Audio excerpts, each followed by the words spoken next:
Delhi NCR में फिर बदला मौसम का मिजाज। देर रात तेज हवा के साथ हुई मूसलाधार बारिश। दिल्ली में आंधी की वजह से कई जगहों पर गिरे पेड़, ट्रैफिक पर भी पड़ा असर।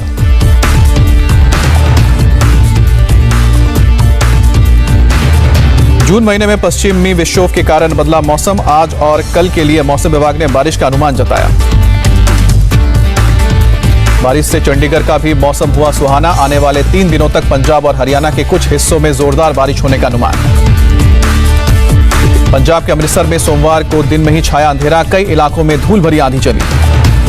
जम्मू कश्मीर के उधमपुर में मौसम का बदला मिजाज। कई इलाकों में तेज हवाओं के साथ हुई बारिश। कई ओले भी पड़े। शिमला में भारी बारिश और तेज हवाओं के चलते उखड़े पेड़, कई रास्ते बंद हुए। मुंबई समेत मध्य और पश्चिम महाराष्ट्र में बारिश का अलर्ट। मौसम विभाग के मुताबिक अगले 48 घंटे तक रुक रुक कर बारिश होगी। अरुणाचल प्रदेश के ईटानगर में भारी बारिश। NH 415 को नुकसान पहुंचा। पश्चिम बंगाल में यास तूफान से 20,000 करोड़ का नुकसान हुआ। 2 लाख हेक्टेयर से ज्यादा फसल खराब हुई। देश में कोरोना के केस में रिकॉर्ड गिरावट। एक दिन में 1,24,000 लोग पाए गए संक्रमित। 51 दिन बाद सबसे कम केस। कोरोना से एक दिन में 2,754 लोग ठीक भी हुए और अब तक 3,31,000 से ज्यादा लोगों ने दम तोड़ा। एक दिन में कोरोना से 2,52,000 लोग ठीक हुए। पॉजिटिव की तुलना में 2 गुना हुआ रिकवर। देश में एक्टिव केस की संख्या अब घटकर 18,91,000 तक पहुंची। कोरोना में महामारी के दौरान मई का महीना रहा सबसे खराब। एक महीने में 31% मामले और 35% मौतें हुई हैं। तमिलनाडु में कोरोना के 27,000 से ज्यादा नए केस। 478 लोगों ने जान गंवाई। कर्नाटक में कोरोना के 16,604 नए केस सामने आए हैं और 411 लोगों ने दम तोड़ा है। महाराष्ट्र में बीते 24 घंटे में 15,077 नए कोरोना के केस सामने आए हैं। 184 लोगों की जान गई है। नागपुर में बीते 24 घंटे में कोरोना से 319 लोग संक्रमित पाए गए हैं। 10 लोगों की मौत हुई है। महाराष्ट्र के अहमदनगर में एक महीने में 8,881 बच्चे पाए गए हैं कोरोना पॉजिटिव। अप्रैल में भी 7,607 बच्चे पाए गए हैं पॉजिटिव। केरल में कोरोना के 12,300 नए मरीज मिले हैं। करीब 29,000 लोग ठीक हुए हैं। बंगाल में बीते 24 घंटे में 10,137 लोग पॉजिटिव पाए गए। 131 लोगों की मौत हुई है। तेलंगाना में कोरोना के 2,524 नए केस सामने आए हैं। करीब 3500 मरीज ठीक हुए हैं। 18 की मौत हुई है। राजस्थान में कोरोना के 1,498 नए मामले सामने आए हैं। 68 लोगों ने जान गंवाई है। यूपी में कोरोना के 1,497 नए मरीज सामने आए हैं। 151 लोगों की जान गई है।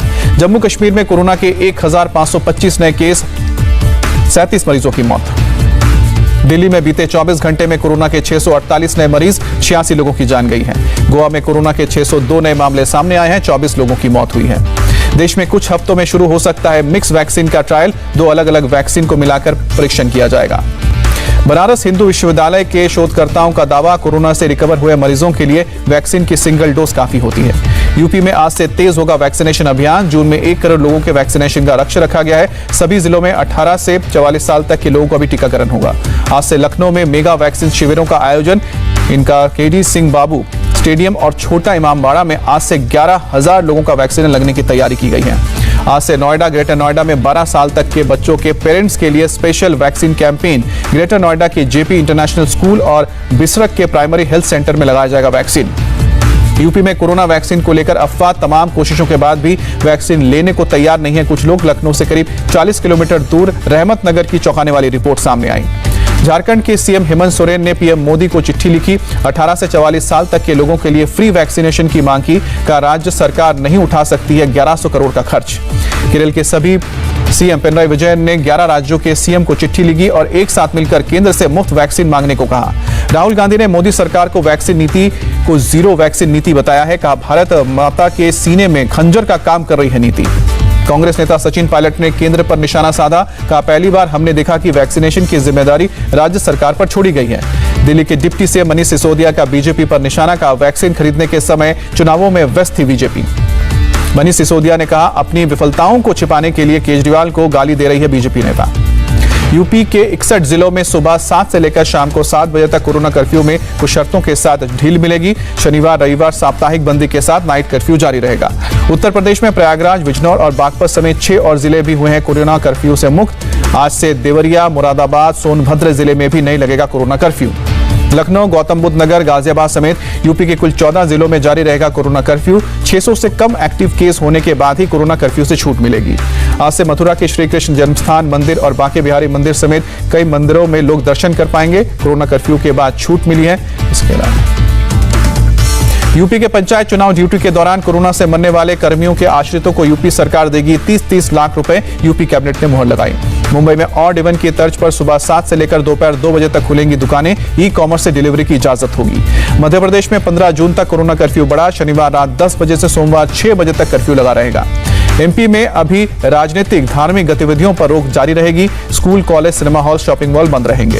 राजस्थान में 25% कर्मचारियों के साथ शाम 4 बजे तक खुलेंगी सरकारी दफ्तर। 2 बजे तक निजी दफ्तर खोलने की इजाजत मिली है।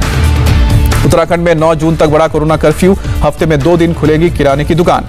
चंडीगढ़ में 9 जून तक जारी रहेंगी पाबंदियां। सुबह 9 बजे से शाम 4 बजे तक खुलेंगी दुकानें। आंध्र प्रदेश में भी 10 जून तक बढ़ा कोरोना कर्फ्यू। केरल में 7 जून से लॉकडाउन में मिलेगी थोड़ी छूट। सरकारी दफ्तरों में 50% कैपेसिटी के साथ कर्मचारी काम कर सकेंगे। सुबह 5 से लेकर 7 और शाम को 7 से लेकर रात को 9 बजे तक वॉक की तरह रह जा पाएंगे। लक्षद्वीप में 7 दिन और बड़ा संपूर्ण लॉकडाउन। पूरी तरह से बंद किए गए हैं 5 द्वीप। सीबीएसई की 12वीं की परीक्षा पर सुप्रीम कोर्ट में गुरुवार टली सुनवाई। अटॉर्नी जनरल ने कहा सरकार 2 दिन में फैसला लेगी। प्रियंका गांधी ने शिक्षा मंत्री को लिखी चिट्ठी। 12वीं की परीक्षाओं को लेकर दिए सुझाव। सीएम उद्धव ठाकरे ने मुंबई में भारी गाड़ियों के आवागमन को लेकर चिंता जताई। कहा हालात ऐसे बने रहे तो लॉकडाउन को सख्त किया जाएगा। जयपुर में कोरोना प्रोटोकॉल की उड़ी धज्जियां। हाजी रफत के जनाजे में करीब 3000 लोग पहुंचे। नियम के मुताबिक केवल 20 लोगों को जनाजे में शामिल होने की अनुमति थी। उड़ीसा के भद्रक बाजार में बड़ी संख्या में खरीदारी के लिए लोग निकले। राज्य में 17 जून तक लॉकडाउन है। पंजाब के लुधियाना में सब्जी मंडी में भारी भीड़। सड़क पर लगा रहे गाड़ियों का तांता। यूपी के संत कबीर नगर से हैरान करने वाली खबर सामने आई। कोरोना से पिता की मौत के बाद बेटों ने नहीं दिया कंधा। जेसीबी मशीन से शव उठाकर जमीन में दफनाया गया। बिहार के बक्सर में वैक्सीनेशन के लिए हरोजा गांव में पहुंची मेडिकल टीम का विरोध हुआ। ग्रामीणों ने गांव में कोरोना नहीं होने का हवाला दिया और वैक्सीन विरोध किया। उज्जैन नगर निगम नगरपालिका की अनूठी पहल। वैक्सीन नहीं लेने वाले अधिकारियों और कर्मचारियों को नहीं मिलेगा वेतन। फिरोजाबाद जिलाधिकारी चंद्र विजय सिंह का आदेश। वैक्सीन नहीं लेने वाले कर्मचारियों का वेतन नहीं मिलेगा। वैक्सीन के लिए लोगों को जागरूक करने का फैसला। तेलंगाना के हैदराबाद में डॉक्टर विक्टर इमुनल पेश कर रहे हैं मिसाल। सिर्फ 10 रुपए में कोरोना मरीजों का कर रहे हैं इलाज। कोविड ड्यूटी में लगे एमपी के जूनियर डॉक्टर्स की मांग। कोरोना से संक्रमित होने वाले डॉक्टर्स के लिए बेड्स की व्यवस्था की जाए और स्टाइपेंड भी बढ़ाया जाए। भारत में मिले कोरोना के नए वेरिएंट का WHO ने नामांकन किया। अक्टूबर 2020 में मिले वेरिएंट को बताया डेल्टा, जबकि दूसरे वेरिएंट को कप्पा कहा। मलेशिया में तेजी से बढ़ते कोरोना संक्रमण को रोकने के लिए सरकार का फैसला। कुआलालंपुर में मेगा वैक्सीनेशन सेंटर खोला। रोजाना 8000 लोगों को वैक्सीन करने का लक्ष्य रखा।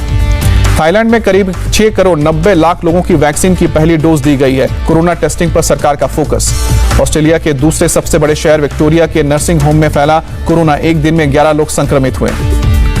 केंद्र ने पश्चिम बंगाल के पूर्व मुख्य सचिव अल्पन बंदोपाध्याय को फिर दिल्ली तलब किया। कार्मिक मंत्रालय ने रिमाइंडर देते हुए सुबह 10 बजे बुलाया। बुलाने के बावजूद सोमवार को नहीं पहुंचे थे बंदोपाध्याय।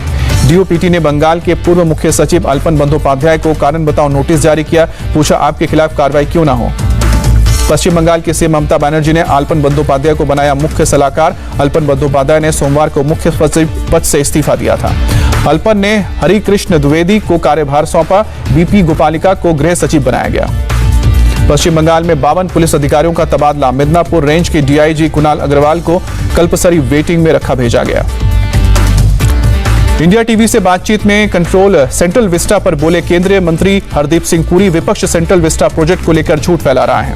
हरदीप पुरी ने कहा सेंट्रल विस्टा प्रोजेक्ट में किसी भी ऐतिहासिक और सांस्कृतिक इमारतों से छेड़छाड़ नहीं हुई है। केंद्रीय मंत्री हरदीप सिंह पुरी ने कहा सेंट्रल विस्टा प्रोजेक्ट से वैक्सीनेशन पर नहीं पड़ेगा असर। वैक्सीनेशन के लिए पैसे नहीं है कमी। विदेश मंत्री एस जयशंकर आज ब्रिक्स देशों के विदेश मंत्रियों के साथ बैठक करेंगे। कोरोना के हालात के समय क्षेत्रीय और ग्लोबल मुद्दों पर चर्चा होगी। राज्यसभा के लिए मनोनीत किए गए सीनियर एडवोकेट महेश जेठमलानी रघुनाथ महापात्रा के निधन के बाद खाली हुई सीट पर नॉमिनेशन मिला। नवजोत सिंह सिद्धू आज दिल्ली में कांग्रेस की 3 सदस्यीय समिति से मुलाकात करेंगे। पंजाब में जारी अंदरूनी कलह दूर करने के लिए बनाई गई है समिति। केंद्र सरकार के 7 साल पूरे होने पर बोले सचिन पायलट जनता से माफी मांगे सरकार। कोरोना को लेकर बंदोबस्त नहीं कर पाई है सरकार। अयोध्या में राम मंदिर के निर्माण कार्य में तेजी। अभी नींव के लिए खोदे गए गड्ढों को भरने का काम जारी है। भारत में शिकायत निवारण अधिकारी की नियुक्ति पहले ही कर चुका है ट्विटर ने दिल्ली हाईकोर्ट में जानकारी दी। ट्विटर के प्रवक्ता ने कहा, भारतीय कानून के तहत पारदर्शिता के साथ अभिव्यक्ति की आजादी का पालन करता है ट्विटर। लक्षद्वीप के सांसद मोहम्मद फैजल का बयान, गृह मंत्री अमित शाह ने दिया है भरोसा, स्थानीय प्रतिनिधियों की सलाह के बिना नए ड्राफ्ट को अंतिम रूप नहीं दिया जाएगा।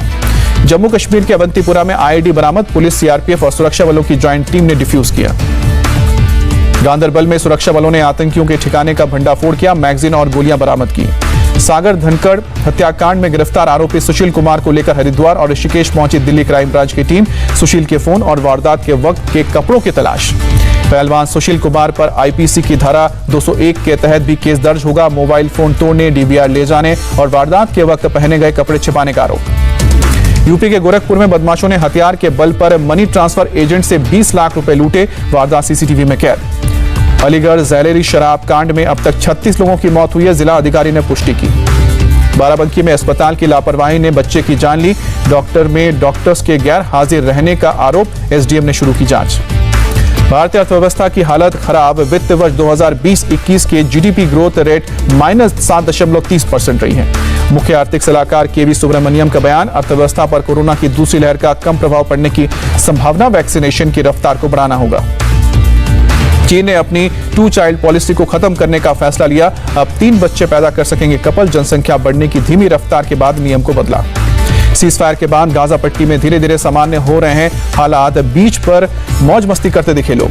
न्यूजीलैंड के कैंटबरी में लगातार 3 दिनों से हो रही बारिश से बाढ़ जैसे हालात, राहत और बचाव का काम जारी। एशियन बॉक्सिंग चैंपियनशिप में अंतिम अमित पंघल ने जीता सिल्वर मेडल, 52 किलो कैटेगरी में फाइनल में उज्बेकिस्तान के मुक्केबाज को 3-2 से हराया। शिव थापा को भी सिल्वर मेडल से करना पड़ा संतोष, 64 किलो वर्ग कैटेगरी में फाइनल में मंगोलिया के बॉक्सर ने 3-2 से हराया। 91 किलोग्राम कैटेगरी में संजीत ने जीता स्वर्ण पदक, कजाकिस्तान के मुक्केबाज को हराया।